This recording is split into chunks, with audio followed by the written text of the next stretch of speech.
সুপ্রিয় দর্শক, আসসালামু আলাইকুম। সবাইকে স্বাগতম জানাচ্ছি আজকের গুরুত্বপূর্ণ সংবাদে। প্রথমেই জানিয়ে দিচ্ছি সংবাদ শিরোনাম। সালামু আলাইকুম। একটু খারাপ সংবাদ আছে।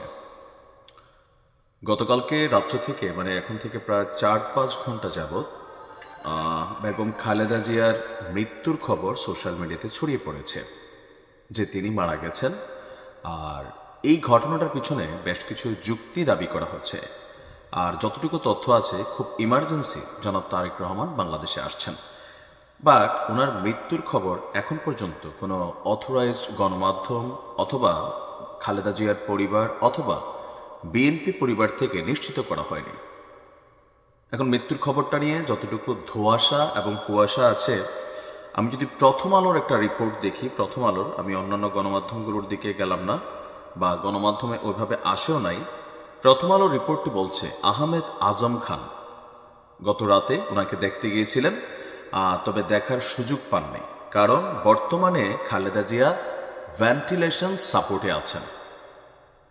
সিসিইউ থেকে ওনাকে আইসিইউতে, এরপর ভেন্টিলেশন বা লাইফ সাপোর্ট যাই বলেন, তিনি এখন ওই অবস্থায় আছেন। অর্থাৎ ওনার অবস্থা খুবই ক্রিটিক্যাল কন্ডিশনে আছে, আর তিনি আমাদের মাঝে ফিরে আসার জন্য ফাইট করছেন। বলার মতন কোনো কন্ডিশনে তিনি এখনও আসেননি। তো গত বুধবার থেকেই প্রায় সারাহীন অবস্থায় তিনি আছেন। সামান্য সংকট কাটার কথা বললেও এই মুহূর্তে যতটুকু তথ্যপাত্য জানা যাচ্ছে যে তিনার শারীরিক অবস্থা আসলেই খারাপ।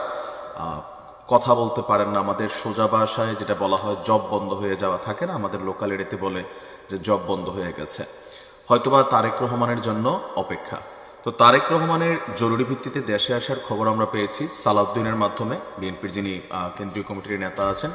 তিনি বলেছেন যে খুব শীঘ্রই ইমার্জেন্সি জনাব তারেক রহমান দেশে আসছেন। এখন সেই দেশে আসা পর্যন্ত কি বেগম খালেদা জিয়ার দেহ লাইফ সাপোর্টে থাকবে? কারণ লাইফ সাপোর্টে এক ধরনের অর্থ হচ্ছে যে শরীরের স্বাভাবিক যে প্রক্রিয়া, আমরা কথা বলি বা দেখি, চিনি, বুঝি, সেইখান থেকে সরে গিয়ে মেশিনের মাধ্যমে শরীরটাকে এক ধরনের জীবিত রাখা হয়। আমাদের গ্রামের ভাষায় বলে যে আসলে দম নাই, তারপরেও মেকানিজমের মাধ্যমে, মেশিনের মাধ্যমে হয়তো শরীরটাকে সচল রাখা হয়, ফুসফুসকে সচল রাখা হয়। তবে আনুষ্ঠানিকভাবে ওনাকে এখনো ডাক্তার অথবা ওনার পরিবার অথবা বিএনপি পরিবার থেকে মারা গেছেন এমন কথা এখনো আসলে ঘোষণা করা হয়নি। আর গেল রাতে হঠাৎ করে বেগম খালেদা জিয়ার এভারকেয়ার হাসপাতালের সামনে ব্যাপক নিরাপত্তা, আপনি দেখছেন যে ট্রাক, তারপর হচ্ছে ব্যারিকেড, পুলিশের পক্ষ থেকে নানান ধরনের অ্যাক্টিভিটিস, এগুলো দেখেও জনমনে একটা প্রশ্ন তৈরি হয়েছে, সম্ভবত তিনি মারা গেছেন। এখন তিনি এই খবরটা চাউর হলে সেখানে মুহূর্তের মধ্যে লাখ লাখ না কোটি মানুষের একটা সমাগম ঘটবে। এই ভিড়টাকে পুলিশ সামলাইতে হলে সেখানে অতিরিক্ত নিরাপত্তা দরকার লাগবে। আবার কেউ কেউ বলছেন গতকালকে ওনাকে ভিআইপি হিসাবে যেই মূল্যায়ন করা হয়েছে বা প্রজ্ঞাপন জারি করা হয়েছে যে তিনি রাষ্ট্রের অতি গুরুত্বপূর্ণ একজন ব্যক্তি, এবং খালেদা জিয়ার পরিবার সহ খালেদা জিয়াকে এসএসএফ এর নিরাপত্তা দেওয়ারও ঘোষণা করা হয়েছে। এখন ওইটাও হতে পারে, যখন কাউকে এসএসএফ এর নিরাপত্তা দেওয়া হয় সেই ক্ষেত্রে তার স্বাভাবিক যে নর্মাল প্রটোকল দলীয়গুলো থাকে না, একটা স্পেশাল নিরাপত্তা, যেমন শেখ হাসিনার পরিবার এসএসএফ নিরাপত্তা পাইতো। তো জনাব তারেক রহমান তিনি যদি দেশে আসেন, তিনিও এসএসএফ এর প্রটোকল পাবেন।